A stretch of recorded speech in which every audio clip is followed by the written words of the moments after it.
हमारे चैनल को सब्सक्राइब करें और बेल आइकन दबाएं।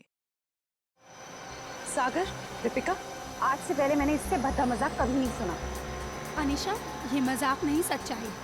और तुम इसे जितना जल्दी स्वीकार कर लो वही तुम्हारे लिए अच्छा होगा। नहीं, मैं तुम दोनों को ऐसा कदम नहीं उठाने दूंगी। तुम बेवजह परेशान हो रही हो अनीशा।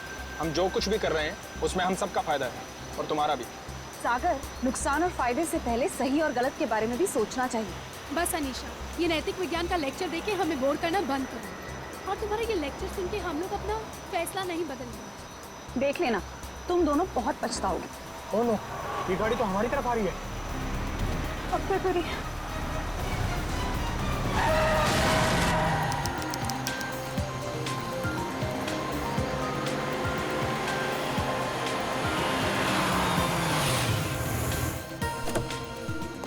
Hello sir. हेलो।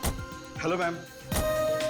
सागर, क्या तुम नील को अकेले ऊपर तक लेके जा पाओगे? पहले भी कई बार लेके गया हूँ। शराब पीने के बाद हमेशा ड्रामे करता है। ठीक है, तो मैं सोने जा रही हूँ, मुझे बहुत जोर की नींद आ रही है। अच्छा सुनो, सुबह जल्दी उठ के शादी में जाना है। Okay, good night. Good night. सुबह जल्दी मिलते हैं। सुनो, जल्दी आना, हमेशा की तरह लेट मत करना। ओके। सर, हम आपकी कुछ मदद करें? एक व्हील चेयर ले आओ। व्हीलचेयर की क्या जरूरत है सर? हम दोनों इन्हें ऊपर ले जाते हैं। आपका कमरा नंबर 303 है ना? जितना बोला उतना करो ना। माफ करें सर, अभी लाए।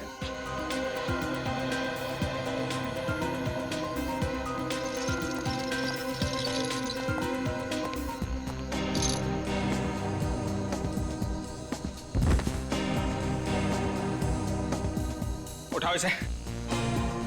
जब सहन नहीं होती तो पीता क्यों है? सर, खाने में कुछ लेंगे? एक सूप ले आओ। Okay sir. सर, इन्होंने सूप ऑर्डर किया। जब से ये लोग इस होटल में रहने आए हैं ना, ऐसा तीसरी बार हुआ है। पता नहीं इतनी शराब क्यों पीते हैं जब पचा ही नहीं सकते।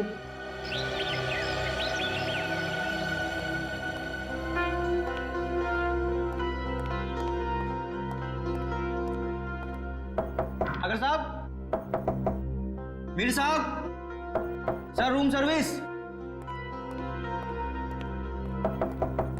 साहब, क्या हुआ? दरवाजा नहीं खोले? नहीं, देखना दोपहर हो गई है। लगता है इन्हें रूम की सफाई नहीं करवानी है। हो सकता है शायद सो रहे होंगे। सो रहे होंगे अब तक? हाँ, मैंने सुबह फोन भी किया था नाश्ते के ऑर्डर के लिए, लेकिन उन्होंने फोन नहीं उठाया। और आज तो उनको किसी शादी में भी जाना था सुबह।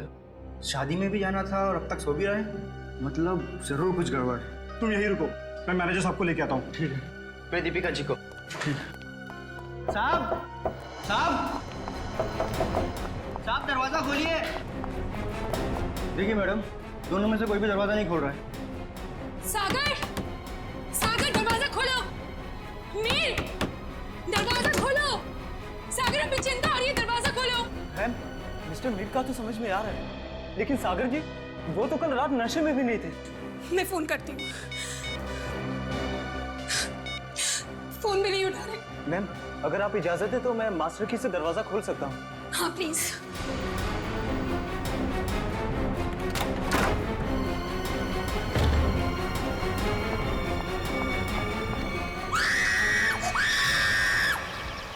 नील, तुम सोच भी नहीं सकते मैं इन छुट्टियों को लेकर कितनी उत्सुक हूँ। आखिरकार तुम्हारे ऑफिस वाले और मेरे ऑफिस वाले राजी हो ही गए और हमें एक हफ्ते की छुट्टी दे दी। भाई समझ में नहीं आता कि इंसान अगर दिन में 14 घंटे काम करेगा तो वही अपनी खूबसूरत बीवी के साथ वक्त कब बिताएगा? नहीं नील, तुम अपनी आंखें सड़क पर रखो। तुम जानते हो ना, तुम जब भी गाड़ी चलाते हो मुझे कितना डर लगता है। अरे तुम बेवजह घबरा रही हो। हाँ? अरे वो देखो, वो क्या है?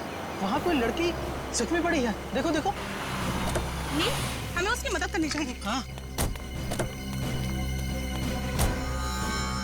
सुनिए, सुनिए, आंखें खोलिए।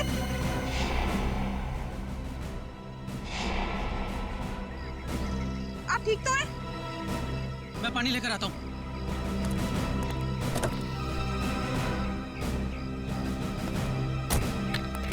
ये पानी पीजिए। आंखें खोलिए। सुनिए, आप ठीक तो हैं? सीआईडी? नील, हमें इनको अस्पताल लेकर चलना चाहिए। हाँ, और मैं सीआईडी को भी खबर कर देता हूँ। हाँ ठीक है।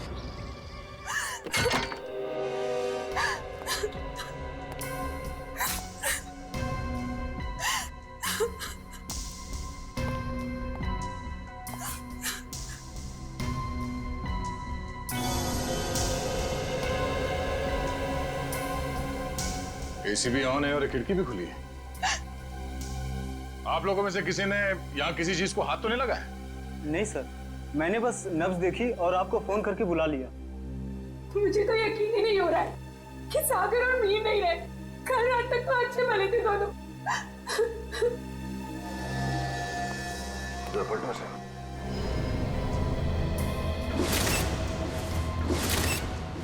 ये देखो फ्रेडी,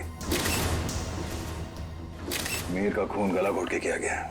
हाँ सर, गले पे लाल निशान साफ साफ दिख रहा है। निशान देख के लगता है कि नायलॉन के रस्सी से गला घोटा गया इसका।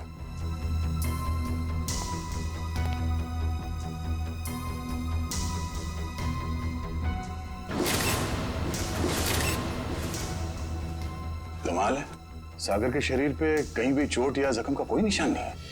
सर, हो सकता है कि सिर्फ मीर का खून हुआ हो और सागर अपने आप मर गया हो, दिल का दौरा पड़ने की वजह से या फिर और कोई बीमारी की वजह से। नहीं सर, सागर को ऐसी कोई बीमारी नहीं थी। आप चाहे तो मैं आपको उसकी मेडिकल रिपोर्ट दिखा सकती हूँ। मेडिकल रिपोर्ट तो हम देख ही लेंगे। वैसे आप है कौन? मैं दीपिका, सागर और मीर की चचेरी बहन। सर हम लोग यहाँ शादी में आए थे। और ये शादी कब है? सर आज सुबह ही थी। कल रात देर से सोने की वजह से सुबह मेरी आंख ही नहीं खुली। और रात को इन दोनों की मौत हो गई। आप लोगों में से आखिरी बार किसने देखा था इन्हें?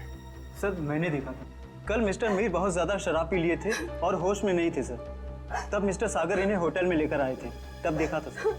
क्या मीर अक्सर शराब पीता था? हाँ सर, मीर बहुत ज्यादा शराब पीता था और शराब इससे बर्दाश्त नहीं होती थी। उसके बाद किसी ने देखा इन्हें? हो सकता है कोई कमरे में आया हो रूम सर्विस के लिए या किसी और काम के लिए। हाँ सर, मैं आया था रूम में सूप लेकर। उस वक्त मीर साहब बिस्तर पर लेटे हुए थे और सागर साहब टीवी देख रहे थे।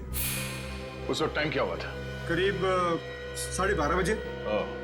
12:30 बजे, मतलब उसके बाद इस कमरे का दरवाजा खुला नहीं है। आप लोगों ने आधे घंटे पहले दूसरी चाबी से दरवाजा खोला, राइट? जी सर। इसका मतलब है कोई और आया था यहाँ इस कमरे में, कोई तीसरा आदमी, शायद इस खिड़की से। ये नामुमकिन है सर। हमारे सिक्योरिटी गार्ड हर वक्त नीचे पहरा देते रहते हैं, तो कोई खिड़की से कैसे आ सकता है? कोई गेस्ट आया था इनसे मिलने के लिए यहाँ? नहीं। कोई गेस्ट अंदर नहीं आया, कोई खिड़की से अंदर नहीं आया। इसका मतलब है खून होटल के स्टाफ में से किसी ने किया है, ठीक उसी तरीके से। और शायद वो इस दरवाजे से ही अंदर आया, दूसरे चाबी से ये कमरे का दरवाजा खोला गया।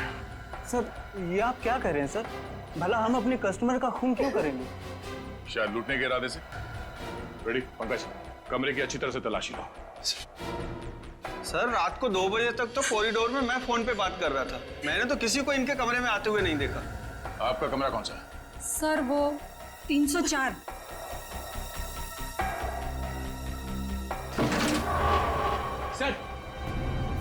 सर इस ड्रॉर में पैसे मिले सर। पैसे? ओह, मतलब ये खून पैसों के लिए नहीं किया गया है। और कमरे की हालत भी एकदम दुरुस्त है, ऐसा लगता नहीं है कि कोई हाथापाई हुई यहाँ पे। हाँ सर, अगर कोई बाहर वाला आदमी होता तो अपनी जान बचाने के लिए इन्होंने हाथापाई तो की होती। इसका मतलब ये है कि जो कोई भी था वो जान पहचान वाला ही था। क्यों दीपिका जी? सर आप मुझ पे शक कर रहे हैं? नहीं नहीं, मैं तो सिर्फ कह रहा हूँ कि इस कमरे के अंदर क्या हुआ किसी को नहीं मालूम, एक पहेली है। सर मोबाइल फोन मिला है। सर ये तो सागर का फोन है। सागर का फोन? और मीर का फोन मिला? नहीं। मीर का फोन? सर पता नहीं कहाँ है। कोई बात नहीं, हम पता लगा लेंगे। बड़ी पंकज, आसपास दूसरे कमरों की भी तलाशी लो और यहाँ पे जितने उंगलियों के निशान मिलते हैं सब उठा लो। हेलो? हाँ क्या? कहाँ पे? एक्सक्यूज मी, ये वार्ड नंबर 3 का है? उस तरफ। इस तरफ? आप लोग सीआईडी से हैं? जी हाँ, नील आप ही हैं? जी।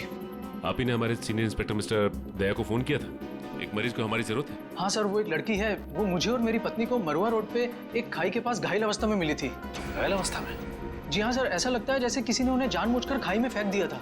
उन्हें देख सकते हैं कहाँ है वो? हाँ आइए सर। प्लीज। रेखा, ये लोग सीआईडी से हैं। अच्छा ये बताइए कि इनके पास से आप लोगों को कुछ मिला क्या? जी सर इनके पास से हमें ये लाइसेंस मिला है। और सर ये मोबाइल भी मिला है। अनीशा, सर हमने सोचा कि इनके घर वालों को फोन करके खबर कर दें, तो हमने इन्हीं के फोन से कुछ लोगों को फोन किया, लेकिन किसी ने भी फोन नहीं उठाया। किसी ने भी फोन नहीं उठाया? हाँ सर। दीपिका, सागर, मीर। अरे सर ये तो वही लोग हैं। इन सबको फोन किया था तुमने? जी हाँ सर, इनके फोन लिस्ट में इनकी सबसे ज्यादा बात इन्हीं लोगों से हुई थी, इसलिए। ठीक है, इनकी जान बचाने का बहुत बहुत शुक्रिया। आप लोगों की जरूरत पड़ेगी तो हम आपको इन्फॉर्म करेंगे। फिलहाल आप लोग जा सकते हैं। Thank you. डॉक्टर साहब, अब इनकी तबीयत कैसी है? सर इन्हें मामूली चोटें लगी है, पर सदमे की वजह से ये बेहोश हो गई थी। अब ये ठीक है। इनसे बात तो कर सकते हैं ना? जी सर। अनीशा जी आंखें खोलिए। देखिए ये सीआईडी वाले आपसे कुछ बात करना चाहते हैं। देखिए अनीशा जी, आप घबराइए मत। आप ये बताइए कि आपके साथ क्या हुआ था, और ये दीपिका, मीर और सागर आपके लगते क्या हैं?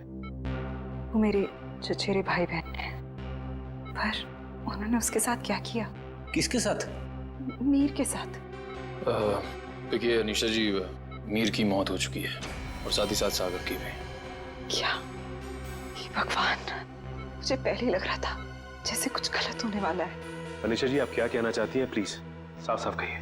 हमारे एक रिश्तेदार की शादी होने वाली थी। कल रात हम चारों उसी के संगीत के फंक्शन से वापस लौट रहे थे, तभी मरुआ रोड पे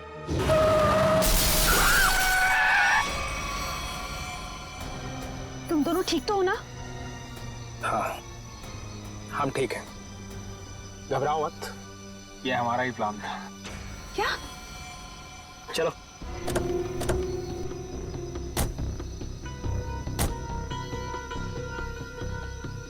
मीर का मोबाइल फोन रास्ते में कहीं फेंक देना, और ध्यान रहे जब तक हमें हमारा पैसा ना मिल जाए मीर बेहोश ही रहना चाहिए।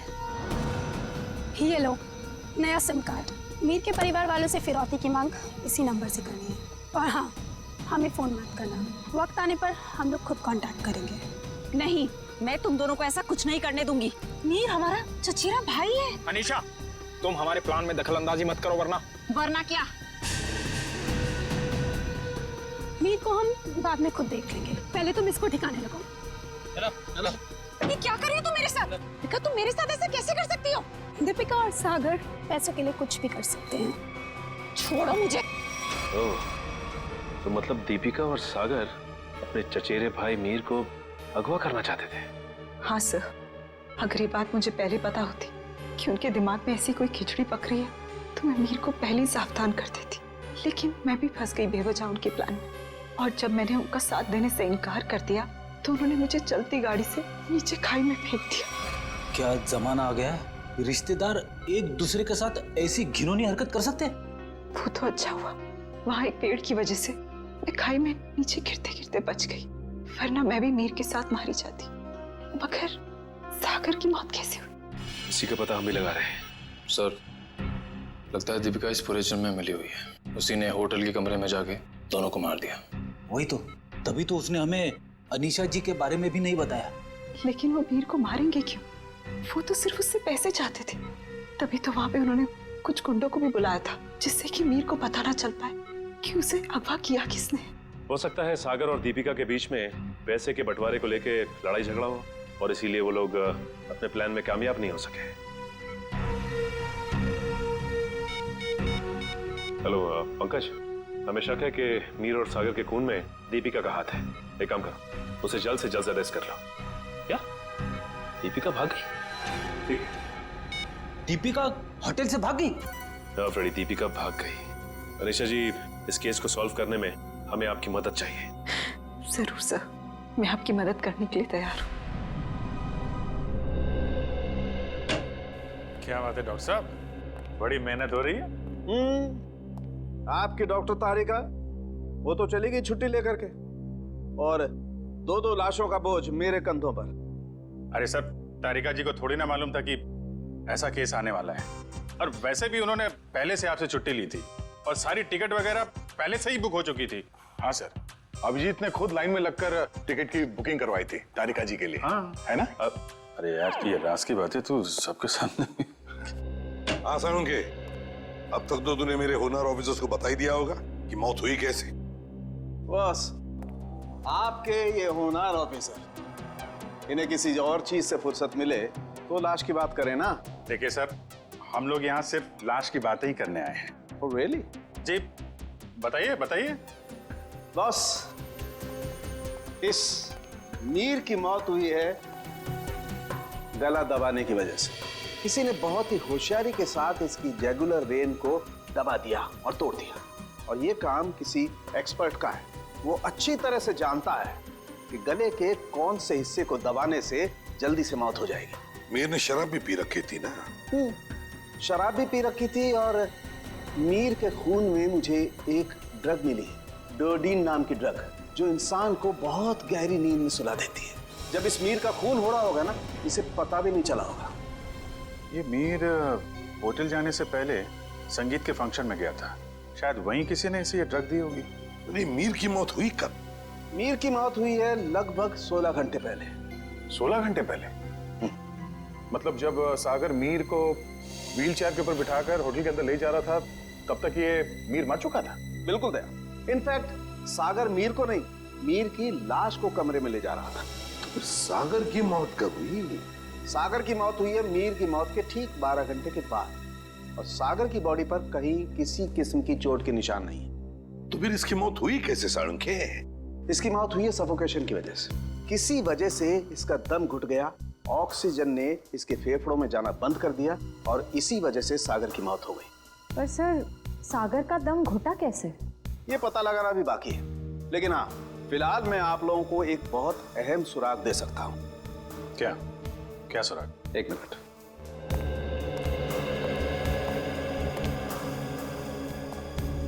बस ये मीर के कपड़ों के रेशे, और इस पेट्री डिश में सागर के कपड़ों के रेशे। ये कैसा सुराग है डॉक्टर? मेरी तो कुछ समझ में नहीं आ रहा है। बेटा, पहले बड़ों की बात अच्छी तरह से सुन लेनी चाहिए, फिर समझ में आएगा। हाँ, बस मीर के कपड़ों के रेशे मुझे सागर के कपड़ों के पीछे के हिस्से पर मिले, और सागर के कपड़े के रेशे मुझे मीर के कपड़े के आगे के हिस्से पर मिले। क्या क्या क्या क्या? मीर की शर्ट के रेशे सागर की शर्ट की पीठ की तरफ, और सागर की शर्ट के रेशे मीर की शर्ट पे आगे की तरफ।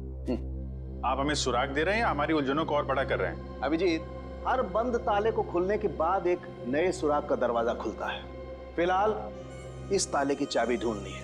ये पता लगाना है कि इन दोनों के कपड़ों के रेशे एक दूसरे के कपड़ों पर आए तो आए कैसे। पता लगा लेंगे साळुंखे। जब तूने इतना सब पता लगा लिया है तो फिर इसके आगे का हम पता लगा ही लेंगे।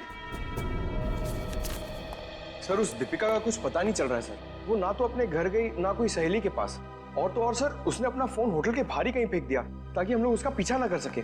इसका एक ही मतलब हो सकता है कि दीपिका का कोई ना कोई संबंध जरूर है मीर के खून के साथ, इसीलिए तो वो गायब हो गई।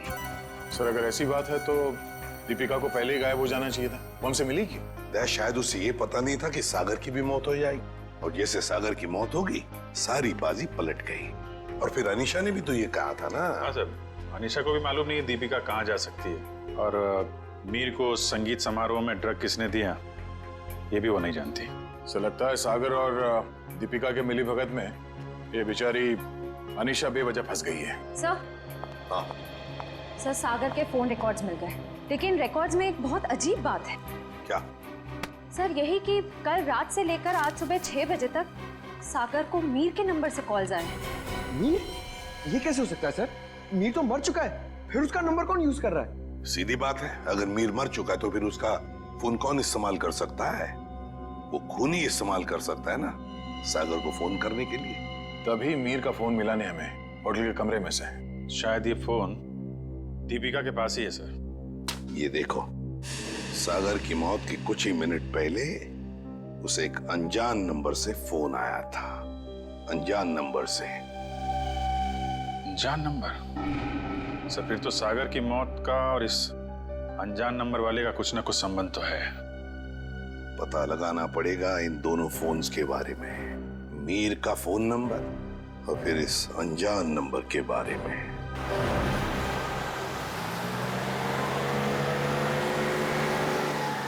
बस आप यहीं गाड़ी रोक दीजिए।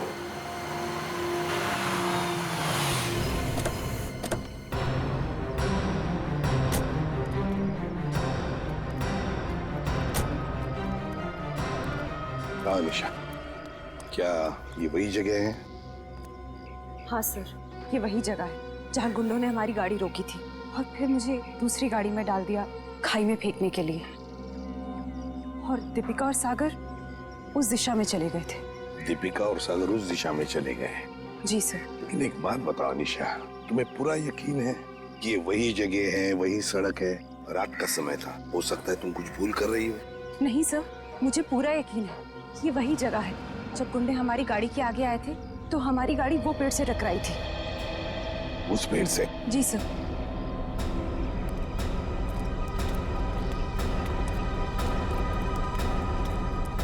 सर, यहाँ पे गाड़ी के टायर के निशान भी हैं। हाँ, जैसे ब्रेक लगा है। और सर, हाँ, यहाँ पे दूसरी गाड़ी भी थी, उसके टायर के भी निशान है यहाँ पे। हाँ, है तो सही, दूसरी गाड़ी के ही निशान है।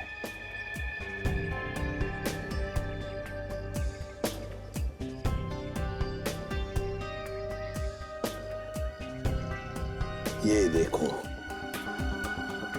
कांच के टुकड़े, कांच के टुकड़े। सर शायद मीर और दीपिका की गाड़ी के होंगे। हाँ, हो सकता है। लेकिन सर, उनकी गाड़ी जब होटल में आई थी तो सही सलामत थी। वही तो फ्रेडी, वही तो। जब उनकी गाड़ी होटल में आई थी तो बिल्कुल सही सलामत थी।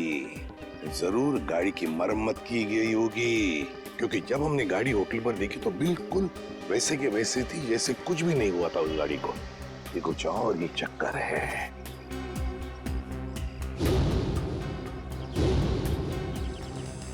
गोली? निखिल, फोर्सेप देना।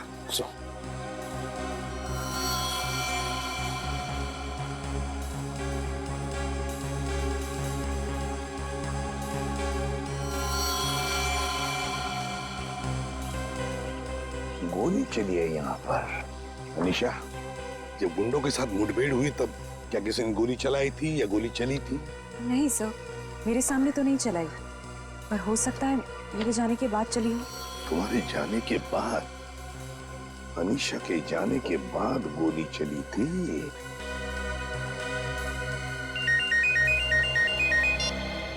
आद्या, अच्छा, सागर को मिहिर के फोन से जो फोन आया था वो कहां से आया था उसका पता चल गया है? हम जहां पर खड़े वहां से 15 किलोमीटर दूरी पर है, कोई ढाबा है। एक काम करो, डिटेल लोकेशन का एमएमएस भेज देना या एसएमएस भेज देना, ठीक है? Great work. सिस्टर, आप अनीशा को हॉस्पिटल ले जाना। निखिल, फोन करके दूसरी गाड़ी का इंतजाम करो। ढाबा।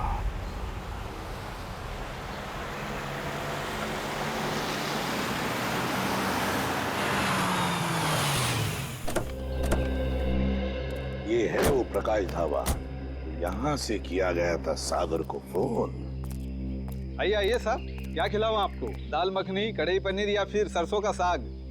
बस कर यार, और नाम मत लेना वरना मेरे चूहों में पेट दौड़ने लगेंगे। सॉरी सर, मेरे पेट में चूहे दौड़ने लगेंगे।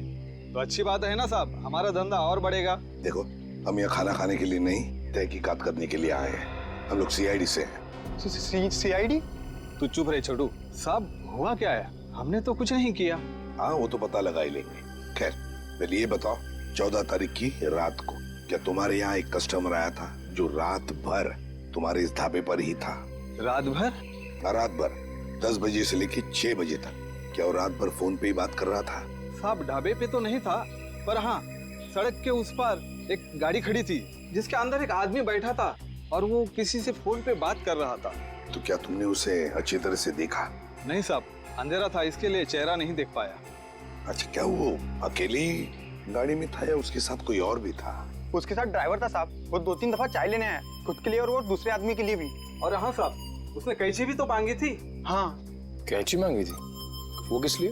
क्या मालूम साहब, बड़ा ही अजीब था वो ड्राइवर। गाड़ी से उतरा, मिट्टी और पत्थर जमा करके फिर से गाड़ी में बैठ गया।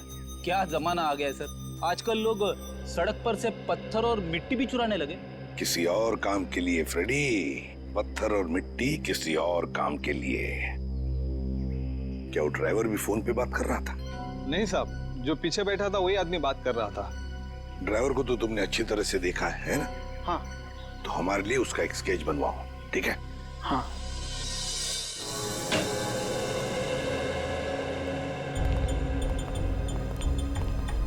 ये है वो उलझी हुई पहली डॉट साहब। मीर की लाश यहाँ पड़ी थी, सागर की वहाँ। मीर की मौत 7:30 बजे हुई थी और सागर की उसके 12 घंटे के बाद, है ना? और मीर की मौत की वजह है नायलॉन की रस्सी से गला दबाना, सागर की मौत की वजह है दम घुटना। और अभिजीत, कमरे में कोई तीसरा आदमी था नहीं, क्योंकि कमरे का दरवाजा अंदर से बंद था। सर, इस केस में सबसे अजीब बात तो यह है कि सागर ने मीर की लाश के साथ 12 घंटे क्यों गुजारे? और सर, मीर का खून सागर ने किया होता तो वो लाश को वापस होटल में लाने का खतरा क्यों उठाता? अक्सर खूनी खून करने के बाद लाश को किसी सुनसान जगह फेंक देता है। तुम दोनों के सवालों का जवाब इस चलते हुए एसी और इस खुली हुई खिड़की के बीच छुपा हुआ है जो दया को क्राइम सीन पे दिखाता है। सर, ये भी तो हो सकता है कि सागर का दम घुट रहा हो और उसने खिड़की खोल दी हो ताकि खुली हवा में सांस ले सके। नहीं सचिन, बात इतनी आसान नहीं है। मैंने बताया था ना आप लोगों को कि मुझे मीर की कमीज पर सागर की शर्ट के रेशे और सागर की शर्ट पर मीर की कमीज के रेशे मिले। दोनों की कमीजों पर एक दूसरे के कपड़े के रेशे हैं। Yes sir. सर, ये दोनों की कमीज पे एक दूसरे का धागा मिलना, चलते हुए एसी के बाद भी खिड़की का खुला हुआ होना, ये एक ही बात की तरफ इशारा कर रहा है। और वो क्या है? कि सागर ने मीर की लाश को दोबारा यहाँ लाने का खतरा इसलिए उठाया ताकि वो मीर की मौत को हादसा या फिर खुदकुशी का रूप दे सके। यानी सर, सागर ने पहले लाश को उठाया और फिर खिड़की से बाहर फेंकने की कोशिश की। एग्जैक्टली। उसने सोचा होगा कि सबसे कह दूंगा कि शराब के नशे में मीर खिड़की के नीचे गिर गया, लेकिन इसके पहले कि वो अपने प्लान में कामयाब हो पाता, उसकी मौत हो। हाँ सर, ये गुत्थी आधी तो सुलझ गई, लेकिन एक बात समझ में नहीं आई कि इस कमरे में सागर और मीर के अलावा कोई भी नहीं था, तो फिर सागर की मौत अचानक कैसे हुई? सचिन, उसकी मौत का राज उस अनजान फोन कॉल में छुपा हुआ है जो उसे सुबह सुबह आया था। हाँ पंकज, अनजान कॉल का पता चल चुका है कहां से की गई थी? Very good. कौन सी जगह? Jhula tower. Okay okay okay okay, thank you very much Pankaj, thank you. जी, झूला टावर तो वो रही बिल्कुल सामने, जो अभी तक पूरी बनी भी नहीं है। या डॉक्टर साहब, सर आप यहाँ देखिए, तब तक हम लोग झूला टावर का चक्कर मार के आते हैं, देखते हैं वहां पे क्या हुआ था।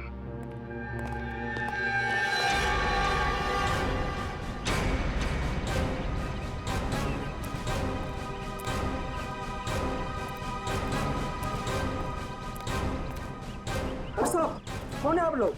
कहाँ जा रहे हैं? सीआईडी से हम लोग, हमारी ससुराल वाले। सीआईडी? कुछ हुआ है क्या साहब? क्या बात है साहब? साहब कुछ तो बताइए। चुपचाप आओ, पीछे पीछे हमारे, समझे?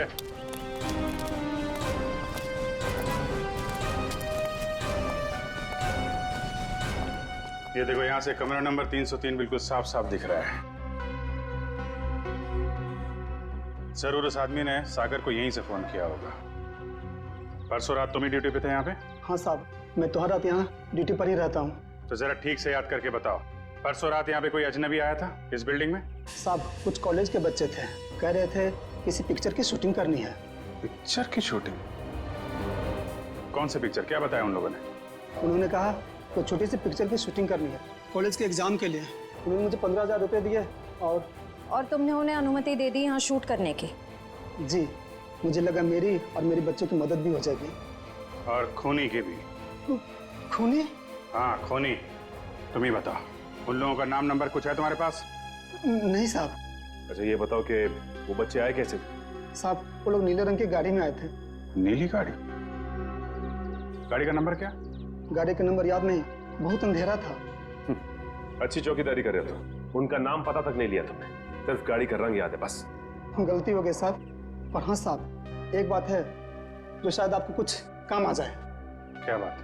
साहब वो लोग उस कैमरे की बात कर रहे थे जो अपने साथ लेकर के आए थे। कह रहे थे महंगा है, संभाल के रखना, भाड़ा देना है। भाड़े का कैमरा? सर श्रेया और पंकज लगे हुए हैं कि स्टूडेंट्स ने फिल्म का कैमरा कहां से किराए पे लिया था। गुड। और दया, ड्राइवर का स्केच बन गया? हाँ सर, वो स्केच हमने सभी एम्प्लॉयमेंट एजेंसी में भेज दी है। बहुत जल्द उसकी पहचान हमारे सामने होगी। तू यहाँ? हाँ यार, लैब में बैठा बैठा बोर हो रहा था। मैंने सोचा आप लोगों के साथ ब्यूरो में चल के चाय पी लेता हूँ। अरे चाय तो हम आपको जरूर पिलाएंगे डॉक्टर साहब, लेकिन ऐसा कौन सा सबूत हाथ लग गया है जो आप भागे भागे यहाँ चले आए? सुराग हाथ में तो नहीं लगा है अभिजीत, लेकिन लगने वाला है। ये देखो, ये चार्ट देख रहे हो? ये तो कोई कैलकुलेशन चार्ट लगता है। किस चीज का चार्ट है ये? बॉस, ये मीर और सागर की मौत का कैलकुलेशन चार्ट है। अगर मेरी कैलकुलेशन सही निकल गई ना, तो इस सागर के दम घुटने का राज यूं पता चल जाएगा, यूं। सर आइए। सर ये मिस्टर सोहन है। उन कॉलेज स्टूडेंट्स को कैमरा किराए पे इन्होंने ही दिया था। कौन से कॉलेज के स्टूडेंट्स थे वो?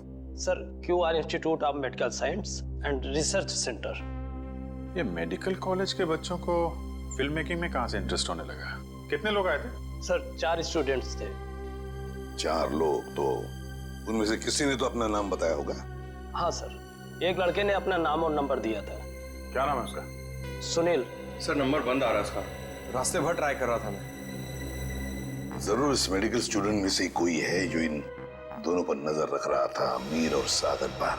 हाँ सर, और सुबह जिस प्राइवेट नंबर से सागर को फोन आया था वो भी इनमें से किसी ने किया होगा। बस इस मेडिकल कॉलेज में जाकर इन स्टूडेंट्स से मिलो, जरूर कोई ना कोई सुराग तो मिलेगा ही मिलेगा। हेलो, ड्राइवर का पता चल गया? कहाँ रहता है वो?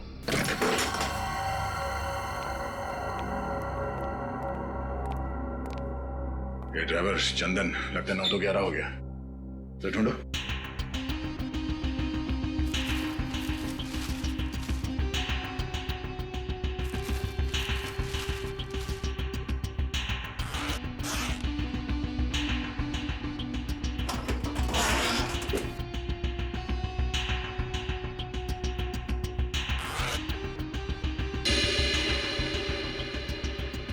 पंकज, पैसों का बैग तो यहीं पे है। पैसों का बैग, इसका मतलब वो शहर छोड़ के भागा नहीं है। पैसे लेने जरूर वापस आएगा। अरे भाई साहब, जी साहब इधर आना। जी साहब, अरे ये चंदन कहाँ गया, कुछ पता है क्या? गाड़ी तो यही है, यही कहीं होगा। ठीक है, आप जाइए। कहीं ये वही गाड़ी तो नहीं जिसे ढाबे वाले ने देखा था? चलो देखते हैं।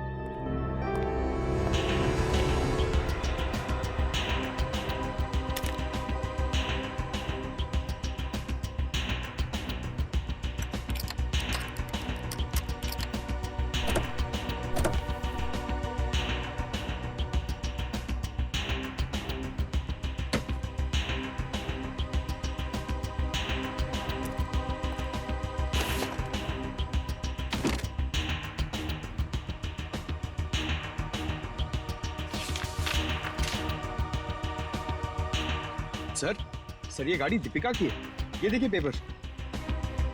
दीपिका की गाड़ी? और ये देखो, पत्थर पे सूखा हुआ खून।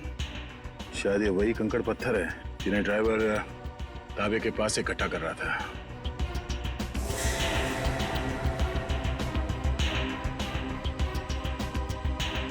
और ये कैंची भी किस चीज के लिए इस्तेमाल किया होगा उसने? सर मुझे तो कुछ समझ में ही नहीं आ रहा है। गाड़ी का ड्राइवर भी गायब है, ये पत्थर, कैंची, इन सब चीजों का क्या संबंध है सर? पंकज, वो भी पता चल जाएगा कि जो कोई भी इस गाड़ी के पिछले सीट में बैठा था वही पूरी रात मीर के फोन के जरिए सागर से बात कर रहा था। और अब ये सूखा हुआ खून बहुत जल्द हमें उसकी असली पहचान बता देगा। करण, तू 2 दिन से क्लास क्यों नहीं आ रहा? प्रोफेसर अमन बहुत नाराज हो रहे थे। क्या करूं यार, बुखार उतर ही नहीं रहा। लगता है मुझे फ्लू हो गया। बुखार? इसका माथा तो बिल्कुल ठंडा है। सर, तुम चारों ने अपने आप को बहुत बड़ी मुसीबत में डाल लिया है। कैसी मुसीबत सर? का जवाब मैं नहीं, सीआईडी देगी। सीआईडी? बिरजू, आप सब लोग यहाँ? बहुत बड़ी भूल हुई जो तुम लोग को शूटिंग करने दी। सीआईडी के चक्कर में फंस गया मैं। लेकिन सीआईडी क्यों? शूटिंग करना कोई गैर कानूनी काम थोड़ी है। शूटिंग करना गैर कानूनी नहीं है, लेकिन खूनी की मदद करना गैर कानूनी है, और इसके लिए तुम सबको जेल हो सकती है, समझे? सर खून? हमने किसी खूनी की मदद नहीं की सर। जिस वक्त तुम लोग बिल्डिंग में शूटिंग कर रहे थे, उसी वक्त बिल्डिंग के सामने वाले होटल रॉयल मून में एक जुर्म को अंजाम दिया जा रहा था, और इस काम में तुम में से किसी ने खूनी की मदद की है। नहीं सर, हम ऐसा क्यों करेंगे? हम स्टूडेंट्स हैं, हम डॉक्टरी की पढ़ाई कर रहे हैं, और ऐसा कुछ करके हम हमारा भविष्य अंधकार में क्यों डालेंगे?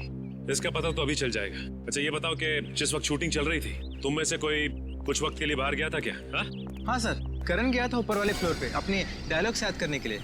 यार अंकित, मुझे क्यों फंसा रहा है? यार मैं तुझे फंसा नहीं रहा हूँ, सिर्फ सच बता रहा हूँ। तो अपना हैंडीकैम भी लेकर गया था अपना परफॉर्मेंस रिकॉर्ड करने के लिए। हाँ सर, हैंडीकैम लेकर गया था, लेकिन जब वो वापस आया उसमें कोई वीडियो नहीं था। यार वो गलती से डिलीट हो गया था। देखो करण, झूठ मत बोलो, क्योंकि एक झूठ को छुपाने के लिए तुम 100 झूठ बोलोगे, लेकिन ये तुम सीआईडी के सामने नहीं कर सकते, समझे? इसलिए तुम्हारी भलाई इसी में है कि सब कुछ सच सच बताओ। बोलो। ये ठीक कह रहे हैं, जो कुछ भी हुआ है करण सच सच बता दो। सर, मुझे डर था कि मेरी अटेंडेंस कम होने की वजह से मैं एग्जाम में फेल हो जाऊंगा। तभी अचानक मुझे किसी ने एक दिन चिट्ठी भेजी, और साथ में एक सिम कार्ड भी। उस चिट्ठी में लिखा था कि उस होटल के कमरे में जो भी कुछ हो रहा है उसकी लाइव फीड रिकॉर्ड करके मैं उसे दूं, और साथ में उसे फोन भी करूं, तो वो मुझे फेल होने से बचा लेगा। तो सर मैंने वैसा ही किया। मतलब अगर तुम उस जुर्म का आंखों देखा हाल भेजते और उस आदमी को यानी कि सागर को फोन करते, तो तुम परीक्षा में पास हो जाते। जी सर। तुम्हारे साथ बहुत गलत हुआ है, किसी ने तुम्हारे साथ गंदा मजाक किया है और तुम उसके बहकावे में आ गए। वो खत जिसने लिखा था वो तो बच नहीं पाएगा। वैसे इस लेटर में और क्या लिखा था? उस चिट्ठी में लिखा था कि जैसे ही सागर उस आदमी को खिड़की तक लाए तो मैं सागर को फोन करूं, और 5 बार घंटी बजते ही मैं वहां से चला जाऊं। तुम ऐसा कैसे कर सकते हो करण? पास होने के लिए तुम किसी की खून करने में मदद करो? शर्मनाक है ये, शर्मनाक। यार मैं इस बात के लिए पहले से ही शर्मिंदा हूँ। तुम्हें इस बात की शर्मिंदगी होनी भी चाहिए, समझे? अच्छा फिर फोन करने के बाद क्या हुआ? सागर ने मेरा फोन उठाया नहीं, बस वो अचानक वहीं खड़ा रहा। मैंने फोन किया, 5 बार घंटी बजी, उसके बाद फोन काट कर मैं वहाँ से चला गया। ठीक है, देखो ये सारी बात हम लोगों के बीच में ही रहे, क्योंकि मैं नहीं चाहता कि अगर खूनी हमारे आसपास है तो उसे इस बात की भनक भी लगे। मैं समझ सकता हूँ सर। और करण तुम्हें हमारे साथ चलना होगा होटल रॉयल मून में, जहाँ क्राइम हुआ है। करण, अब बताओ, सागर और मीर एग्जैक्टली कहाँ पे खड़े हुए थे? यहाँ पर सर। मीर सागर के कंधों पर झूल रहा था। और तुमने सुबह 6 बजे के करीब उनको फोन किया? जी सर। करण, ये समझो कि तुम सागर हो और इंस्पेक्टर सचिन मीर है। ठीक से याद करके बताओ कि सागर ने मीर को कैसे उठा रखा? आप अपनी बाजू यहाँ पर रखिए। इसे? यस सर, और अपनी मुट्ठी बंद कर लीजिए। लो, बंद किया? जी। ओह, तो इसका मतलब मीर के हाथ सागर के कंधों पे नहीं बल्कि गर्दन के पास थे। जी सर। इस तरह से? जी। और फिर तुम्हारे फोन करने के बाद क्या हुआ? मुझे कहा गया था कि फोन का रिंग 5 बार बजने के बाद तुम वहाँ से चले जाना। फोन तो बजा पर फोन सागर ने उठाया नहीं। उठाता कैसे भैया? उस वक्त तो मीर सागर का खून कर रहा था।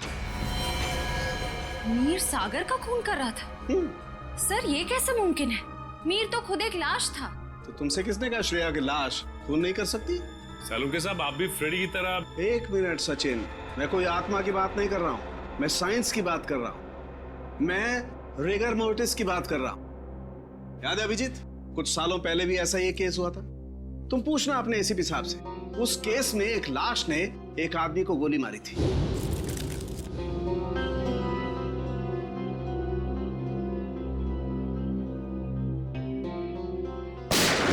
मैं भी यही सोचा था डॉक्टर साहब। अब इसे संयोग कहिए या बुरे काम का बुरा नतीजा, जिस वक्त सागर मीर की लाश को नीचे फेंकने वाला था, रिगर मोर्टिस सेट हो रहा था। उसने सागर के गर्दन को जकड़ा और दम घुटने की वजह से सागर की मौत हो गई। एग्जैक्टली हुआ कुछ ऐसा होगा, सागर कमरे में आया और किसी के फोन का इंतजार करने लगा, जो उसे बताने वाला था कि उसे एग्जैक्टली करना क्या है।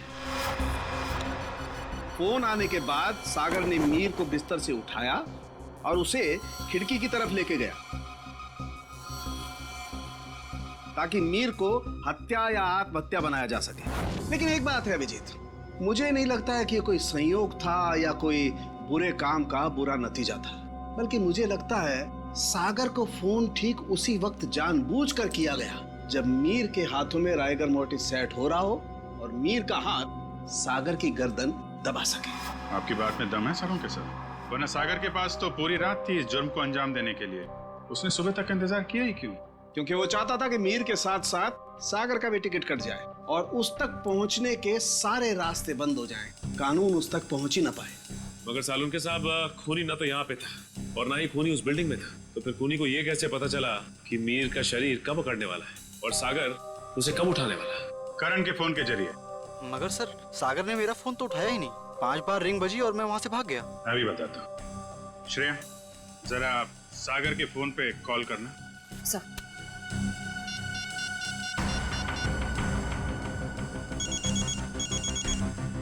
ठीक है। सचिन, अब जरा तुम कॉल करना।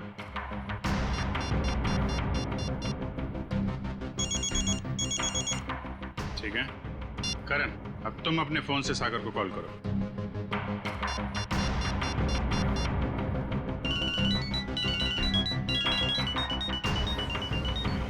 ये क्या सर, मेरे फोन करने पर अलग तरह की रिंग बजी? जी हाँ, बिल्कुल अलग तरीके की रिंग। एक ऐसी रिंग जिसने सागर को सम्मोहित कर दिया, हिप्नोटाइज। तभी तो वो तुम्हारा फोन नहीं उठा पाया। सर, इतनी बड़ी साजिश? बिल्कुल श्रेया, ये मुजरिम कोई साधारण आदमी नहीं है। ये कोई एक्सपर्ट है, एक्सपर्ट जिसे रिगर मोर्टिस की बहुत अच्छी जानकारी है और लोगों को सम्मोहित करने की भी। ये कहीं करण के कॉलेज का कोई प्रोफेसर तो नहीं, कोई एक्सपर्ट?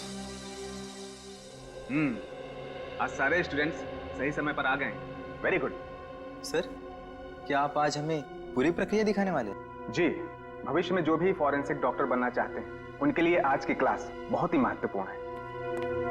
लगता है मैडम आ गई। ऑफिसर्स, आप लोग यहाँ? जी हाँ, हमने सोचा कि क्यों ना हम लोग भी फॉरेंसिक साइंस की ABCD सीख लें। हाँ, शायद किसी को इम्प्रेस करने के काम आ जाए। हैं? क्यों अभी जी? वैसे प्रोफेसर रमन, आज बच्चों को क्या पढ़ाया जा रहा है? सर, आज रिगर मोर्टिस की क्लास है। ओह, रिगर मोर्टिस। जी सर। यानी लाश की अकड़न के विभिन्न स्तर विद्यार्थियों को सिखाए जाएंगे, हैं? जी सर, इसलिए हमने खास तौर पर इस विषय के विशेषज्ञ को बुलाया है। अच्छा, कौन है ये विशेषज्ञ, ये एक्सपर्ट? जरा हमारी भी मुलाकात करवा दीजिए इनसे।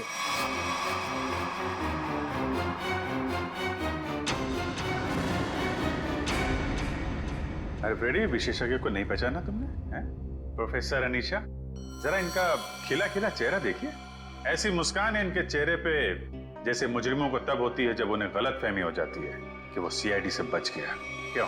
ये कैसी बातें कर रहे हैं आप? वैसे खून की प्लानिंग तो वाकई बहुत सोच समझ के की थी आपने, मगर एक गलती कर दी। CID को हल्के में आंक लिया। क्या बकवास कर रहे हैं आप लोग? मैंने कोई खून नहीं किया है। मैं तो खुद घायल हूँ। उन्होंने मुझे खाई में फेंक दिया था। क्या भूल गए हैं आप लोग? हम कुछ नहीं भूले, शायद आपकी याददाश्त कमजोर है। क्या मतलब? मतलब यह कि आपको खाई में फेंका नहीं गया था, आप खुद उतरी थी वहां पे। आपके शरीर पे ये जो जख्म है, चोट के निशान है, ये खुद आपने बनाए हैं। क्या सबूत है ये निशान मैंने बनाए हैं? वैसे हम जानते हैं कि फॉरेंसिक डॉक्टर होने का फायदा उठाकर आपने इस केस में ज्यादा सुराग नहीं छोड़े, पर उस कार को साफ करना भूल गई हैं। पत्थर पे जो खून मिला है और कैंची पे जो उंगलियों के निशान है, वो आपके हैं अनीशा जी। हमारे पास काफी सबूत हैं आपको अदालत में खूनी साबित करने के लिए। बाहर जाने के सभी दरवाजे बंद हो चुके हैं अनीशा जी। अब सिर्फ जेल का दरवाजा आपका इंतजार कर रहा है। अब बताइए, क्यों किया आपने ये सब? दीपिका और सागर ने प्लान बनाया था, मीर को किडनैप कर लेंगे और बदले में उसके ट्रस्ट से ढेर सारा पैसा मांगेंगे। उन्हें नहीं पता था कि मुझे उनके प्लान के बारे में सब कुछ पता लग गया है और बदले में उनके खिलाफ मैं एक और प्लान बना रही थी जो उनके प्लान से कई ज्यादा खतरनाक था। और उस ड्राइवर और दीपिका का क्या किया तुमने? दोनों को मारकर जंगल में फेंक दिया नीलगंज के। शर्म आनी चाहिए तुम्हें। एक फॉरेंसिक डॉक्टर का फर्ज होता है कि वो समाज से जुर्म को मिटाने में कानून का साथ दे, खूनियों को पकड़ने में मदद करे, लेकिन तुमने अपनी शिक्षा का गलत इस्तेमाल किया है। खुद एक अपराधी बन गए। ऐसे घिनौने अपराध की सिर्फ एक ही सजा है, फांसी।